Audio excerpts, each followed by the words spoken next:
70 سال سے توشہ خانہ کے اندر وہی قانون چلتے آ رہے تھے. جو بھی آپ کو گفٹ ملتی ہے, اور وہ یاد رکھیں پرائم منسٹر کو نہیں ملتی, پریزیڈنٹ کو ملتی ہے, آرمی چیف کو ملتی ہے, وزیروں کو ملتی ہے, پرائم منسٹر کا جو ملٹری سیکرٹری ہے اس کو ملتی ہے. یہ جب جاتے ہیں باہر تو یہ گفٹس ملتی ہیں.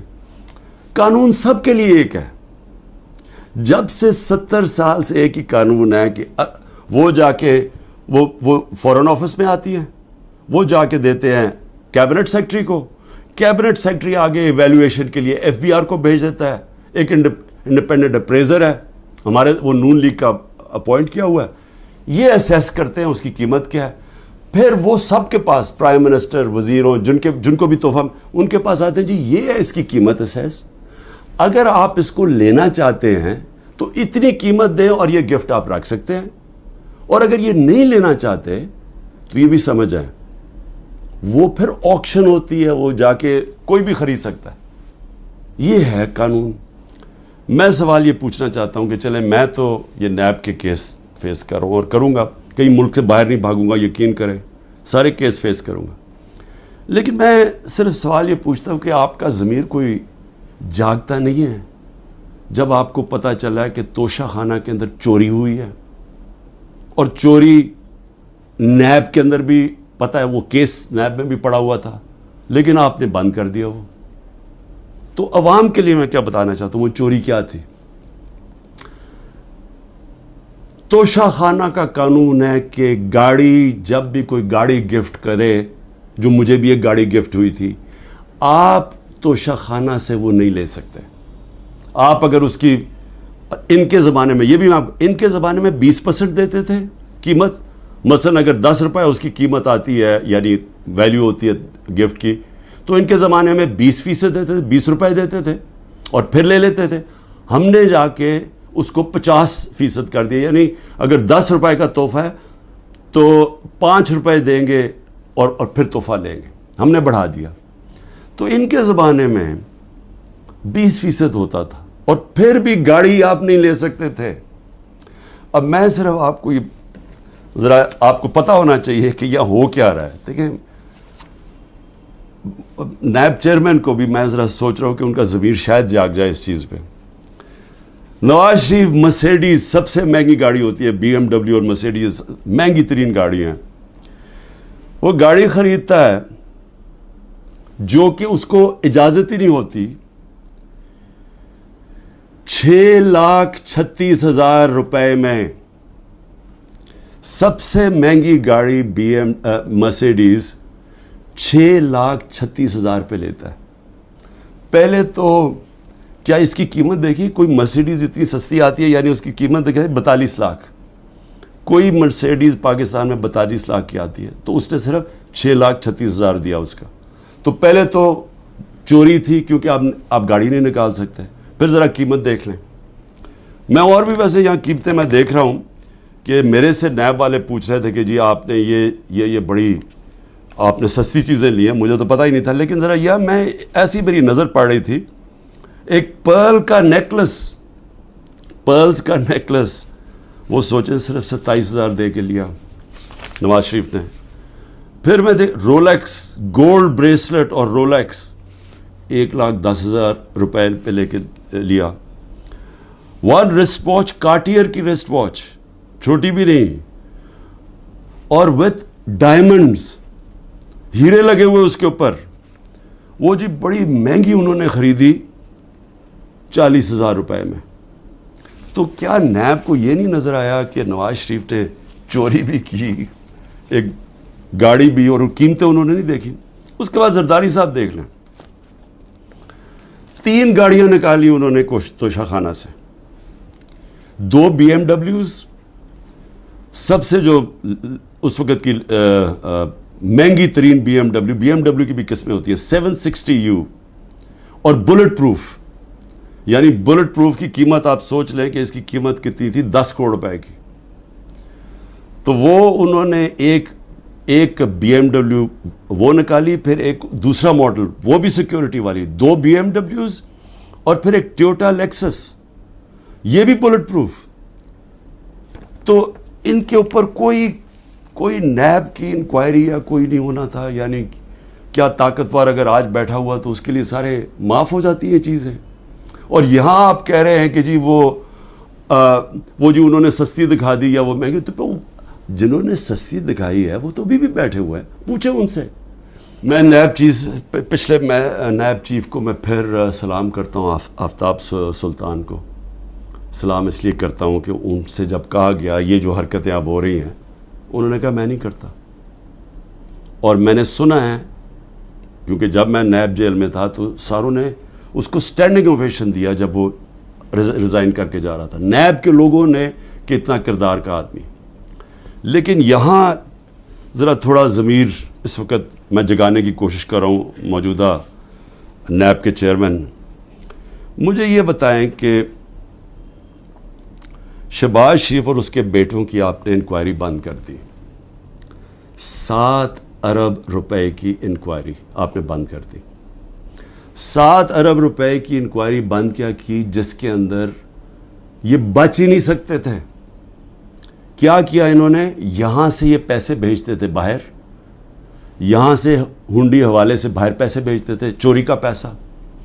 ادھر سے ریمٹنسز دکھا دیتے تھے. یہ قانون نواز شریف نے بنایا تھا 1992 میں کہ اگر باہر سے پیسہ آئے تو کوئی سوال نہیں پوچھ سکتا کہ جی وہ پیسہ کدھر سے آیا, کس نے بھیجا پیسہ.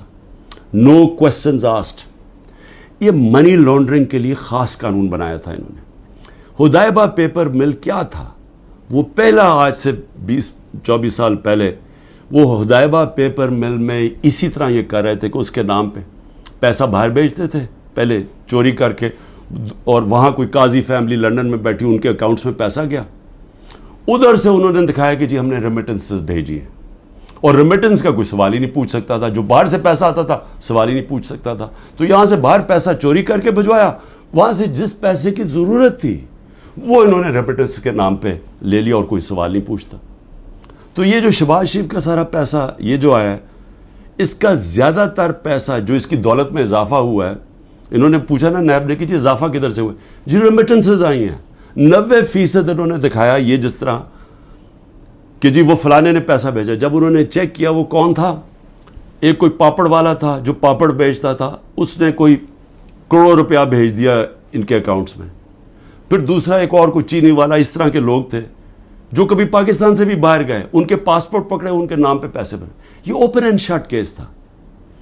لیکن چیئرمین نیب صاحب نے اپنی کوئی سوچا ہوگا, کیس ختم کر دیا. مریم نواز بھی, انہوں نے BMW لی, کوئی مڈل ایسٹ سے کسی ان کو تحفہ ملا. توشہ خانہ میں نہیں بتایا کہ وہ آیا باہر سے تحفہ. جو بھی آپ کو باہر سے تحفہ ملتا ہے آپ کو ڈکلیئر کرنا پڑتا ہے, اور وہ جاتا ہے توشہ خانہ میں. انہوں نے توشہ خانہ میں نہیں دیا, اور اسی کو گاڑی کو پھر استعمال کر کے آگے بیچ دیا, اور بڑے نفع کے اوپر. یہ بھی سیدھی چوری ہے. اس کے اوپر بھی کوئی کسی نے بات نہیں کی, کوئی نیب کو کوئی کھٹکا نہیں ہوا کہ کچھ غلط ہو رہا ہے. پھر آگے چلیں. 16 ارب روپے کے FIA کے کیس. اب FIA سے میں مل رہا ہوں, انشاءاللہ ان سے پوچھوں گا کہ کیا جب ڈاکیومنٹری ایویڈنس تھی کہ یہ نوکروں کے نام پہ پیسہ آتا تھا اور ادھر سے شریف خاندان کے یہ ان کے بیٹوں کے اکاؤنٹس میں چلا جاتا تھا 16 ارب روپے, جس میں مقصود چپڑاسی بھی تھا, تو کیا وہ کیس بند کر دیا؟ سوچا نہیں کہ 16 ارب روپیہ کوئی چھوٹی رقم نہیں ہے. تو اس کے اوپر کوئی فکر نہیں ہوئی آپ کو کہ پوری تحقیقات ہوئی, اتنی فائلیں پڑی ہیں, ساری ڈاکیومنٹس پڑی ہوئی ہیں, کوئی آپ نے نہیں دیکھا کہ وہ ڈاکیومنٹس دیکھ لیں. وہ تو لوگ, مقصود چپڑاسی تو بیچارہ ہارٹ اٹیک سے گیا, ڈاکٹر رضوان بھی ہارٹ اٹیک سے گیا, ایک اور گواہ ہارٹ اٹیک سے گیا.